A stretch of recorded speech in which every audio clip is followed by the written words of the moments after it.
مامۆستایان و فەرمانبەرانی سنووری پارێزگای سلێمانی جارێکی تر هاتنەوە سەر شەقام، بەڵام خۆپیشاندانی ئەم جارەیان بۆ داواکردنی موچە نەبوو. داوایان دەکرد ئەم حکومەتە هەڵبوەشێتەوە و هەموو وەزیرەکانیش دەست لە کار بکێشنەوە.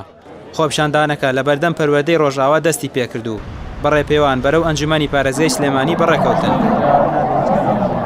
آخر داواکاریەمەوە ئەمڕۆ وەیەم دەموچاوسوانە بڕۆن وازمان لێ بێنی کاکە ئەم تۆزە دەرفەتەی کەماوە تۆزە ژیانێکی ئەوەیە کە با لەمە زیاتر خراپتر نەبێ.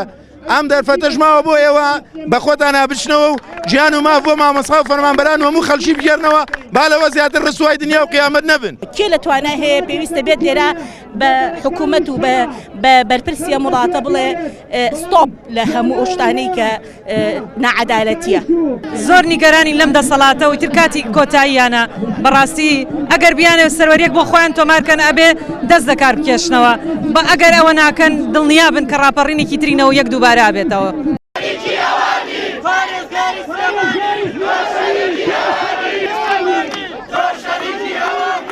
هەرچەندە ئەنجومەنی پارێزگای سلێمانی مۆڵەتیان بەگرتبوونەوەکە نەدابوو، بەڵام مامۆستایان پێشتر وتبوویان بەبێ مۆڵەت دێنە سەر شەقام.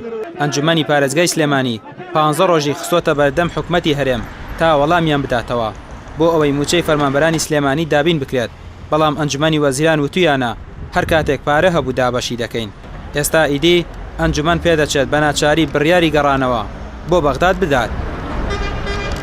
دەوڵەتداری لەسەر ئەگەر ناڕوا بڕێوە دەوڵەتداری خەڵکی ئیداری ئەوێ خەڵکی دڵسۆز و متمانە پێکراوێ ئەمانە متمانیان لە دەستداوە دڵسۆز نین ئیداریان لە دەستداوە ئەزموی هەرێمی کوردستان لە دەستداوە لەبەرەوە نە بەڵێنەکانیان هیچی لێ سەوز نەبوو چ جای ئەگەرەکانیان پار ساڵ داوامانە کرد کە حکومەت بڕۆخێت، بەڵام بەڕاستی ئەم ساڵ جیاوازە ئەم ساڵ ڕووخاوە تەنها تەبوتۆزەکەی ماوە داواکاری ئێمە ئەوەیە کە حکومەتێکی سیستماتیکمان بۆ دابمەزرێت کە هەرێکێک ئەرکوب مافی تایبەتی خۆی بێت.